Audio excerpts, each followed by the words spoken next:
বান্দা তুমি নিজের মধ্যে একটু তাকাইয়া দেখো, কোথায় তুমি আল্লাহকে তালাশ করো। এত সুন্দর কণ্ঠ দান করেছেন, কণ্ঠ এত সুন্দর, যিনি কণ্ঠ দান করেছেন তিনি আরো কত সুন্দর। চেহারা অনেক সুন্দর, যিনি চেহারা দান করেছেন তিনি কে? সে আল্লাহ, না জানি আরো কত সুন্দর। এইভাবে সূর্য এত সুন্দর, চাঁদ এত সুন্দর, বানানে ওয়ালা না জানি আরো কত সুন্দর, তিনি কে? এভাবে যারা গবেষণা করবে, এভাবে যারা গবেষণা করবে, আল্লাহ পাকের পরিচয় আস্তে আস্তে যখন পাবে, তখন বান্দার মধ্যে মায়া বেড়ে যাবে আল্লাহকে দেখার জন্য। আর বান্দা তখন খুঁজবে আমি আসল মালিকের কোথায় পাই। ইয়া এলাহি তু মেরা মাবুদ হে, ইয়া এলাহি তু মেরা মাশুক হে। আল্লাহকে পাওয়ার জন্য অন্তর তৈরি হয়ে যাবে। কেন আমরা বুঝি না? আল্লাহকে চিনি না। চিনার জন্য আল্লাহ ওয়ালাদের কাছে যেতে হবে। আল্লাহ পাকের এই মজলিস, আল্লাহ ওয়ালাদের মজলিস, আল্লাহ পাকের কুদরতি আলোচনার এই মজলিসে বসলে আল্লাহর পরিচয় লাভ হয়। এজন্য আল্লাহর পরিচয় লাভ করার জন্য আল্লাহর মুলাকাতের তামান্না অন্তরে তৈরি করে নেক আমল এবং শিরিক মুক্ত থাকার তৌফিক আল্লাহ আমাদেরকে দান করুন, আমিন। জুলাই অভ্যুত্থানে যারা দুনিয়া থেকে চলে গেছেন, আল্লাহ তাদেরকে শাহাদাতের মর্যাদা দান করেন। সাথে সাথে ঢাকার কয়েকদিন আগে বিমান দুর্ঘটনায় যারা দুনিয়া থেকে চলে গেলেন, আল্লাহ তাদেরকেও শাহাদাতের উচ্চ মর্যাদা দান করেন। যারা বেঁচে আছেন অসুস্থ অবস্থায়, আল্লাহ তাদেরকে সুস্থতার নেয়ামত দান করেন। যারা পরিবার, আপনজন, সন্তান হারিয়ে ব্যথিত, আল্লাহ তাদেরকে ধৈর্য ধারণকারীদের অন্তর্ভুক্ত করে দিন। এবং যাদেরকে হারিয়েছেন এদের বিনিময়ে আল্লাহ উত্তম নেয়ামত দান করেন। যারা এত সুন্দর আয়োজনের পেছনে মেহনত করেছেন, ওলামায়ে কেরাম, বিশেষ করে বাংলাদেশের বর্তমান যুগে তরুণ প্রজন্মের সকলের হৃদয়ের স্পন্দন, বাতিলের আতঙ্ক, হযরতুল আল্লাহ মুফতি রেজাউল করিম আবরার দামাত বারাকাতুহুম, মুফতি শামসুদ্দোহা আশরাফি দামাত বারাকাতুহুম সহ যারা এই মেহনত করেছেন, বিভিন্ন ওলামায়ে কেরামকে এক জায়গায় করেছেন, এটা তাদের দ্বারাই সম্ভব যাদের অন্তর প্রশস্ত। আল্লাহ পাক আমাদের সকলের প্রশস্ত অন্তর দান করুন। জাতীয় ওলামা মাশায়েখ আইম্মা পরিষদ একটি ঐক্যের প্ল্যাটফর্ম। আল্লাহ পাক এই প্ল্যাটফর্মকে ঐক্যের জন্যই কবুল করেন। সংক্ষিপ্ত দু চারটি কথা বলার নিয়তে কোরআনে হাকিমের এক টুকরো আয়াতে কারিমা সূরা কাহফের শেষের দিকে তেলাওয়াত করেছি, নবীজির হাদিস থেকে এক টুকরো হাদিস পড়েছি। আল্লাহ পাক বলেন, ফামান কানা ইয়ারজু লিকা রাব্বিহি ফালইআমাল আমালান সালিহা। যারা অন্তর থেকে ইচ্ছা করে, ইরাদা করে রবের সাথে মোলাকাত করবে, আল্লাহ বলেন তাদের জন্য করণীয় নেক আমল। ওয়ালা ইউশরিক বিইবাদাতি রাব্বিহি আহাদা। তাদের জন্য বর্জনীয়, তার রবের সাথে ইবাদত করতে গিয়ে অন্যকে অংশীদার বানাবে না, শিরিক করবে না। নবীজি বলেন, আখলিস দীনাকা ইয়াকফিকাল আমালুল কলিল। দুনিয়ার উম্মত, তোমাদের ঈমান আকীদা পরিশুদ্ধ করো, অল্প আমল নাজাতের জন্য যথেষ্ট হয়ে যাবে। আয়াত এবং হাদিসের মূল আলোচ্য বিষয় আমল সম্পর্কে কিছু কথা। আমল, আল্লাহর সাথে যারা মোলাকাত করতে চায় তাদের জন্য, যারা রবের সাথে মোলাকাত করতে চায় না তাদের জন্য এই আয়াতের বয়ান না। যারা রবের সাথে মোলাকাত করতে চায়, রবকে দেখতে চায়, তাদের জন্য দুনিয়াতে করণীয় দুইটা জিনিস। কর্মসূচি প্রথম হলো আমল করবে, তবে সতর্ক, শিরিক করবে না। তবে আমল অনেক বেশি করবে না, অল্প আমলই আল্লাহ খুশি হবেন যদি আমলের মধ্যে ইখলাস থাকে। আজ আমাদের দেশে চতুর্মুখী ষড়যন্ত্র, বিশেষ করে দ্বীন ও ইসলাম নিয়ে এত পরিমাণ সাধারণ মুসলমান চূড়ান্ত বিপাকে পড়ে আছে। এমন একটা কাজ নাই, আমল নাই যেখানে কিছু আল্লাহর বান্দারা সন্দেহ সৃষ্টি করেনি। কেউ নামাজে দাঁড়াবে, সেখানে সন্দেহ, হাত কোথায় বাঁধবে, নাভির নিচে না বুকের উপরে। জানাজায় দাঁড়াবে, সন্দেহ, আলহামদু সূরা পড়বে কি পড়বে না। নামাজে আলহামদুর উপরে আমিন জোরে বলবে না আস্তে বলবে, সন্দেহ। প্রত্যেকটা ঝামেলা যুক্ত। এর মধ্যে আবার সাধারণ মানুষ তো আমল করতেই চায় না। আবার কেউ বলে বেশি আমলের প্রয়োজন নেই, আমল লাগে না। আমাদের গ্রাম্য প্রবাদ আছে, এমনিই তো নাচনেওয়ালা বুড়ি, আরো যদি পায় ঢোলের বাড়ি। মানুষ আমল থেকে অনেক দূরে, তার মধ্যে আবার আমলের বিরুদ্ধে আলোচনা। অথচ আল্লাহ পাক রব্বুল আলামিন কোরআনের আয়াতে অন্যত্র বলেন, আমি মানুষ পাঠাবার একমাত্র কারণই হলো আমল করবে।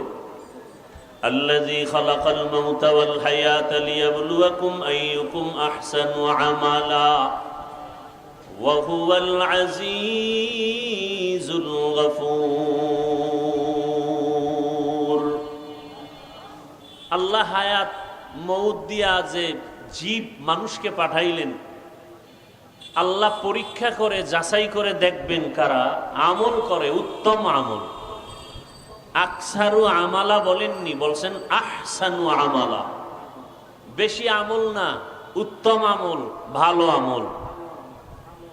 এখন আমল কোন দিন ভালো হবে জানা নাই, কোন দিনের সেজদা ভালো হবে বলা যায় না। এজন্য আমল চলতেই থাকবে। জীবনের হাজারো সেজদা দিতে দিতে একটা সেজদা যদি ভালো হয়ে যায়, ওই এক সেজদা জান্নাত বিনা হিসেব আল্লাহ দিয়ে দিবে। আতিনা ফি দারে দুনিয়া না হাসান, আতিনা ফি দারে উকবা না হাসান, ইয়া গিয়াসাল মুস্তাগীসিন আহদিনা লিফতিখারা বিল উলুমে ওয়াল গিনা। আল্লাহ বলেন আমি আমলের জন্যই মানুষ পাঠাইলাম, আর বান্দা বলে আমলের প্রয়োজন নেই। অথচ মানুষের জীবনের আল্লাহ পাওয়ার প্রথম সিঁড়ির নাম ঈমান। আর ঈমানের কথা আল্লাহ যেখানে বলেছেন সেখানে আমলের কথা বলছেন। ওয়াল আসরি ইন্নাল ইনসানা লাফি খুসর ইল্লাল্লাযীনা আমানু ওয়া আমিলুস সলিহাত।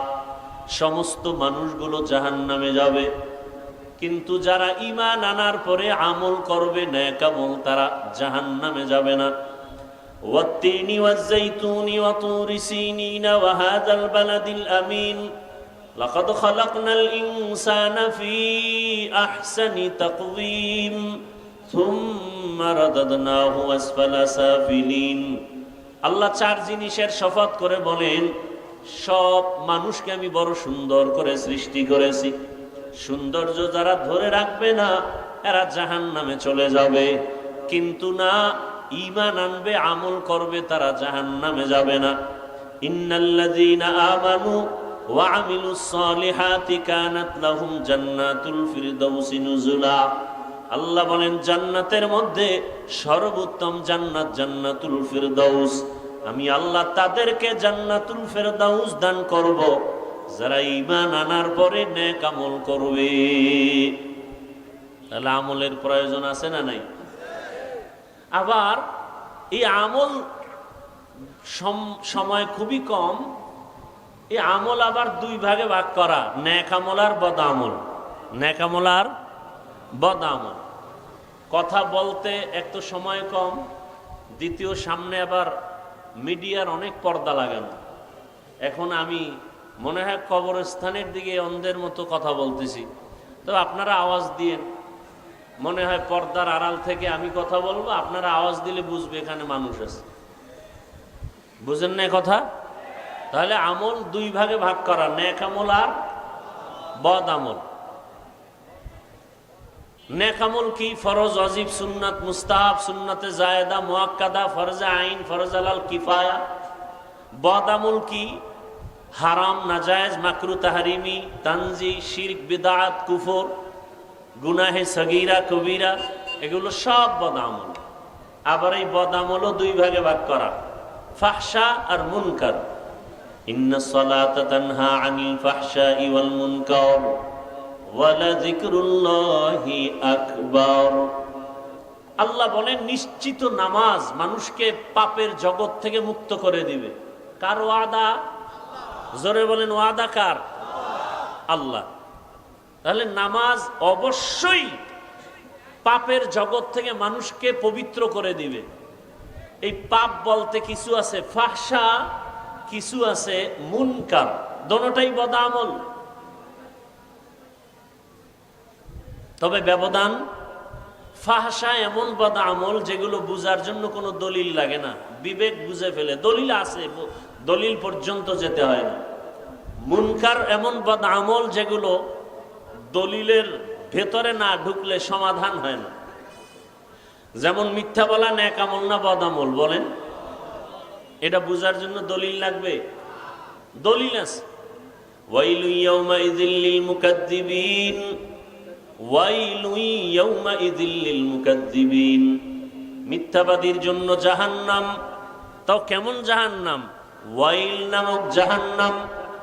জাহান্নামের স্তরের মধ্যে মারাত্মক ভয়ঙ্কর জাহান্নাম হলো ওয়াইল নামক জাহান্নাম। মারাত্মক। জান্নাতের মধ্যে শ্রেষ্ঠ জান্নাত জান্নাতুল ফেরদাউস, আর ভয়ঙ্কর জাহান্নাম ওয়াইল। কার জন্য কয়? মিথ্যা যারা বলে তাদের জন্য। মিথ্যাবাদীর জন্য ওয়াইল নামক জাহান্নাম। আর কার জন্য? যে আয়াতে আল্লাহ বলেন নামাজ মানুষকে পাপের থেকে ফিরাবে, আল্লাহ আর আয়াতে বলেন কিছু কিছু নামাজি আছে এরা ওয়াইল নামক জাহান্নামে যাবে, নামাজ পড়িয়েও জাহান্নামে যাবে। আরাআইতাল্লাযী ইউকাযযিবু বিদ্দীন ফাযালিকাল্লাযী ইয়াদউল ইয়াতীম ওয়া লা ইয়াহুদ্দু আলা তাআমিল মিসকিন। এরপরে কি? ফাওয়াইলুল লিল মুসাল্লিন। মুসল্লি যারা নামাজি এদের জন্য ওয়াইল নামক জাহান্নাম। তাহলে নামাজি মুসল্লি ওয়াইল নামক জাহান্নামে যাবে। কোন নামাজি মুসল্লি? বড় কঠিন ব্যাপার। নামাজ মানুষকে পাপ থেকে ফিরাবে, বিনা হিসাবে জান্নাতে যাবে, আর সেই নামাজ মানুষকে ওয়াইল নামক জাহান্নামে নিবে। কঠিন ভয়ঙ্কর জাহান্নাম, ওয়াইল নামক জাহান্নামে। আর কারা যাবে? ওয়াইলুল লিল মুতাফফিফিন। যারা ব্যবসা করতে গিয়া কাস্টমারের সাথে মাপে উল্টা পাল্টা করে, ভেজাল করে, এরা ওয়াইল নামক জাহান্নামে যাবে। আর কারা? ওয়াইলুল লিকুল্লি হুমাযাতিল লুমাযা। যারা মানুষের দোষ পেছনে বলে, আর একজনের দোষ করে না বানাইয়া অপবাদ দেয়, এই ওয়াইল নামক জাহান্নামে যাবে। গীবত শিকায়াত করনেওয়ালা। বড় কঠিন। আপনারা যারা মক্কা মদিনায় গেছেন তারা দেখছেন চোখে, আর যারা শুনছেন, ওখানে সারা দুনিয়ার মুসলমান আসে না? আসে না? কথা বলেন। ওখানে আসে সব লাইনের মুসলমান। বলে কেমন?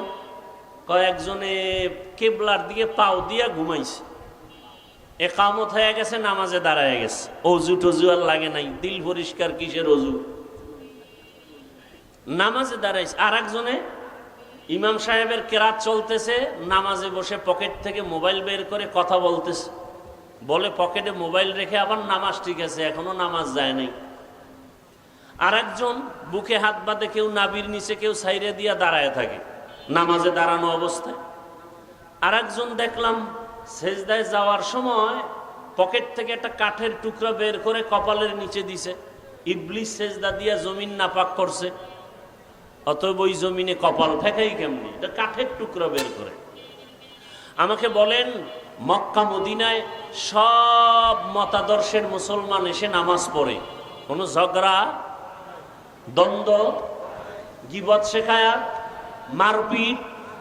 সোনার বাংলায় এত বরকত, পিডাপিডিটা কেন? ঝগড়া কেন? আমার দেশে এত ঝগড়া কেন?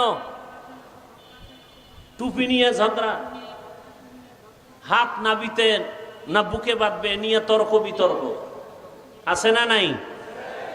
সব ঝামেলার কারণ একটা, অন্তর ঠিক নেই। কি ঠিক নাই? বলেন না কেন?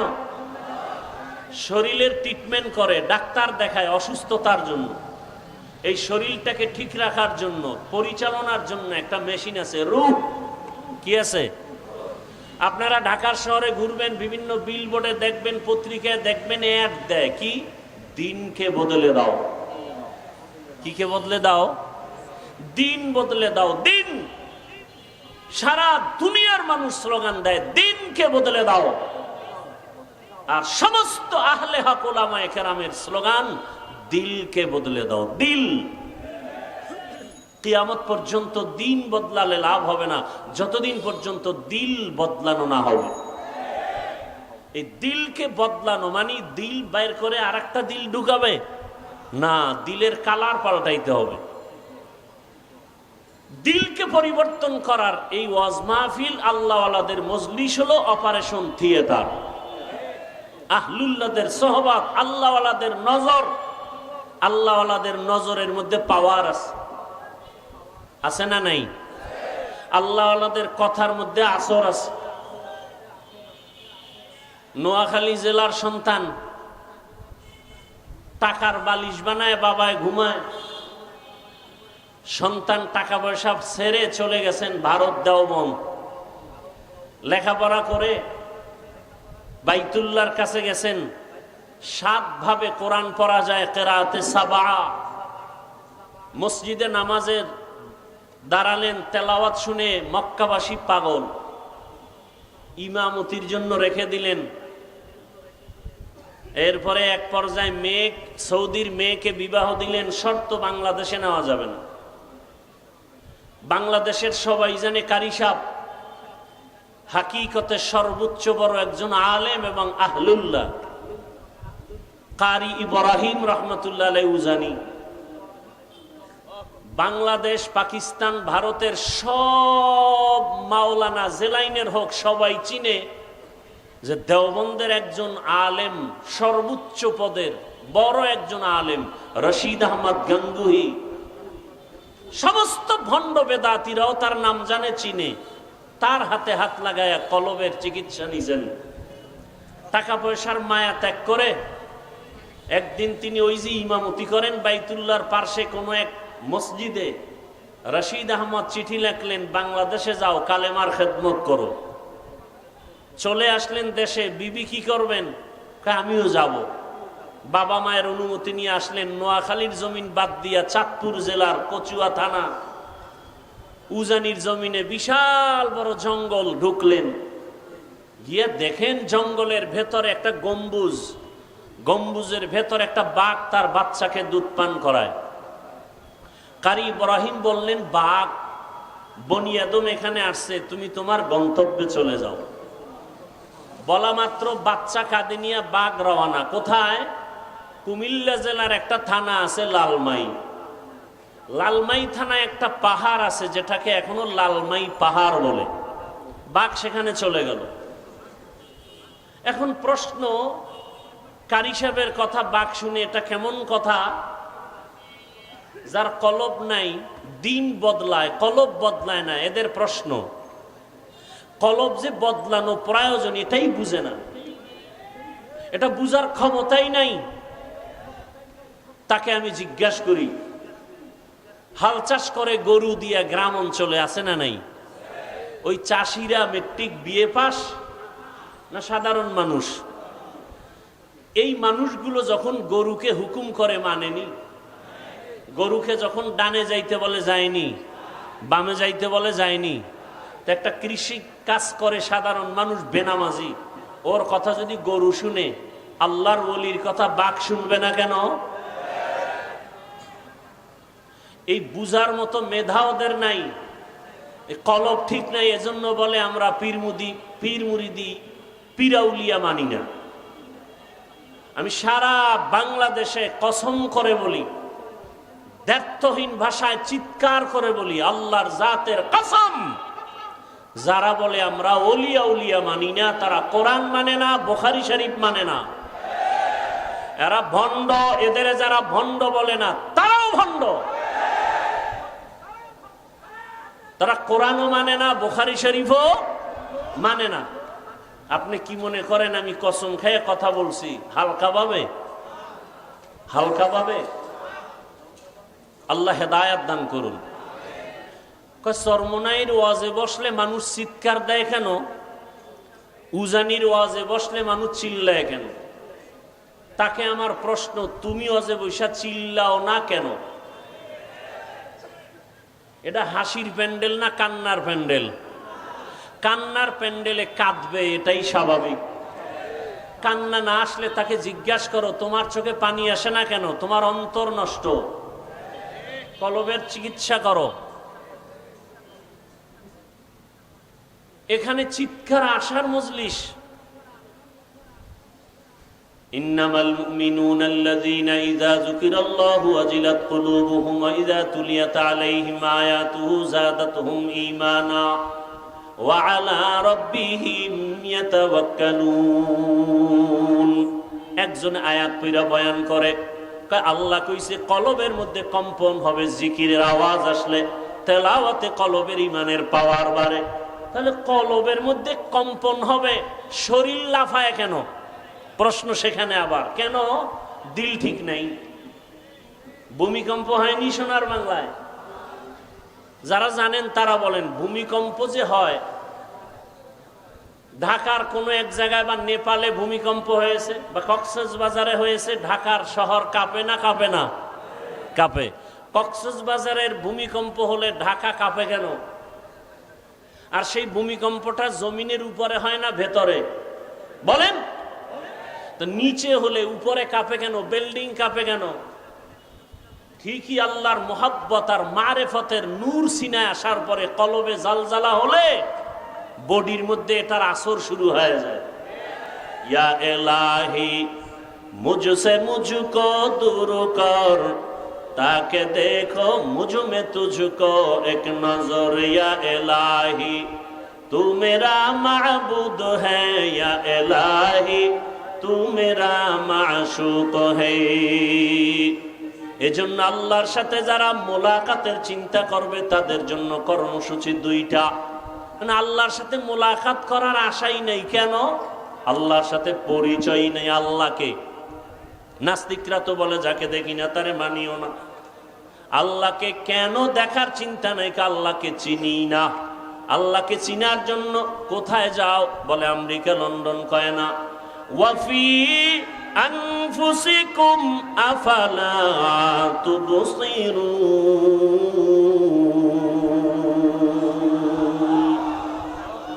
বান্দা তুমি নিজের মধ্যে একটু তাকাইয়া দেখো, কোথায় তুমি আল্লাহকে তালাশ করো। এত সুন্দর কণ্ঠ দান করেছেন, কণ্ঠ এত সুন্দর, যিনি কণ্ঠ দান করেছেন তিনি আরো কত সুন্দর। চেহারা অনেক সুন্দর, যিনি চেহারা দান করেছেন তিনি কে? সে আল্লাহ, না জানি আরো কত সুন্দর। এইভাবে সূর্য এত সুন্দর, চাঁদ এত সুন্দর, বানানে ওয়ালা না জানি আরো কত সুন্দর। তিনি কে? এভাবে যারা গবেষণা করবে,